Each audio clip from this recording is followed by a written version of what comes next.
Hi మన drugs రావు మళ్ళీ press meet పెట్టాడు. మళ్ళీ బయటకు వచ్చింది టిట్వర్ పిట్ట. ఒక కూత కూసి మళ్ళీ లోపలికి వెళ్ళిపోయింది డ్రగ్స్ తీసుకొని సేదీరానికి. ప్రెస్ మీట్ పెట్టి ఏం మాట్లాడుతున్నాడంటే, హైదరాబాద్లో ఒక ముఠా తిరుగుతుందంట. ఏవి రెడ్డి, కొండల్ రెడ్డి, తిరుపతి రెడ్డి, కృష్ణారెడ్డి వీళ్ళంతా ఎవరయ్యా అంటే ముఖ్యమంత్రి రేవంత్ రెడ్డి గారి బిజినెస్ పార్ట్నర్స్ అంట, కుటుంబ సభ్యులంట. ఇవాళ ఒక ముఠా తిరుగుతుంది హైదరాబాద్లో.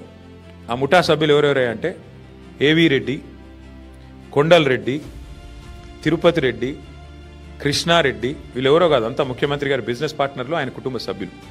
మొత్తం అగ్రిమెంట్లు చేసి పెట్టుకున్నారు. ఇవన్నీ మొత్తం ఈ భూములన్నిటికీ అగ్రిమెంట్లు, వెనకాల ఎంఓయూలు, ఒప్పందాలు అన్నీ కుదుర్చుకున్న తర్వాతనే మళ్ళీ దీని మీద ఆర్ఆర్ ట్యాక్స్ ఉంటుంది.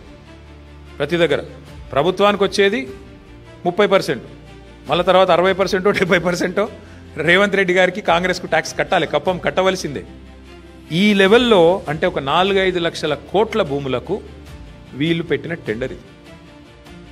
గుర్తుందారా, సోయిందారా నీకు? అసలు ఏం మాట్లాడుతావు, ఎప్పుడు ఏం మాట్లాడుతావు? నీ పార్టీ భ్రష్టు పట్టుకోనికే కారణం అని నీ అయ్యకి నీకు అర్థమైపోయింది.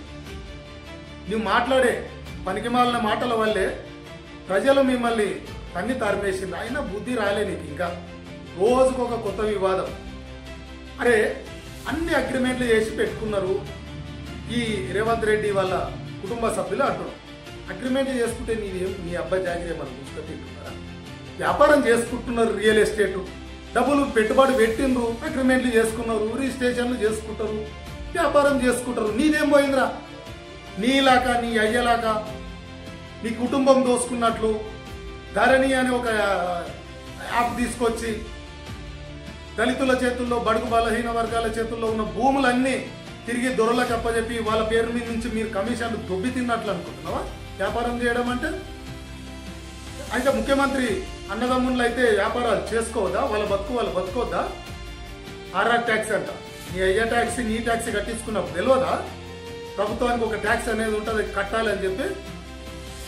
ఏం మాట్లాడినా సోయి లేకుండా మాట్లాడతావు ప్రకులరావు.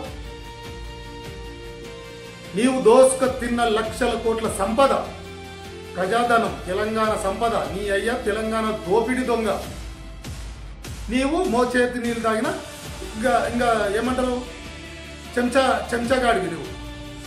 నీ కుటుంబం అంతా దోసుకున్న సంపద అంతా ఈరోజు తెలంగాణ రాష్ట్రం 8 లక్షల కోట్ల అప్పుల తెలంగాణగా మారింది.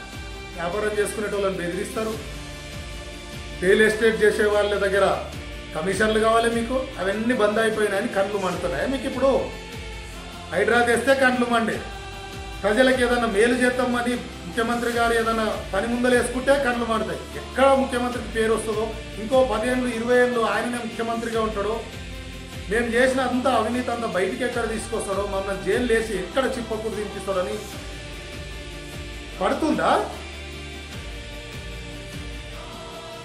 సమాజం అంతా చూస్తూ ఉంది, తెలంగాణ సమాజం. నువ్వు మాట్లాడే పనికి మాలిన మాటలు, నువ్వు చేసే కారు కూతలు, నువ్వు కూసే కూతలు, నీ చేష్టలు అన్నీ. ఇప్పటికైనా బుద్ధి తెచ్చుకొని మాట్లాడే మాట ఒక పద్ధతి మీద మాట్లాడు. విమర్శ ఒక విమర్శలాగా చేయి. ప్రభుత్వం ఏదైనా తప్పు చేస్తే ప్రతిపక్ష పార్టీలో ఉన్న ఒక ఎమ్మెల్యేగా మాట్లాడు, నీకు ఆ స్వేచ్ఛ ఉంది. అంతేగాని నోటికి వచ్చినట్లు బిజినెస్ పార్ట్నర్లు, ముఖ్యమంత్రి కుటుంబ సభ్యులు ఎప్పుడు డ్రగ్స్ తీసుకొని సోయిలో లేకుండా ఉంటే ప్రెస్ మీట్లు పెడితే ఏం తెలుస్తుంది నీకు సబ్జెక్టు? ఏం బతుకొని ఇది? ఓకే, వీడియో నచ్చితే ఒక లైక్ చేయండి, వీడియోని షేర్ చేయండి, అలాగే అకౌంట్ ఫాలో చేయండి. Thank you.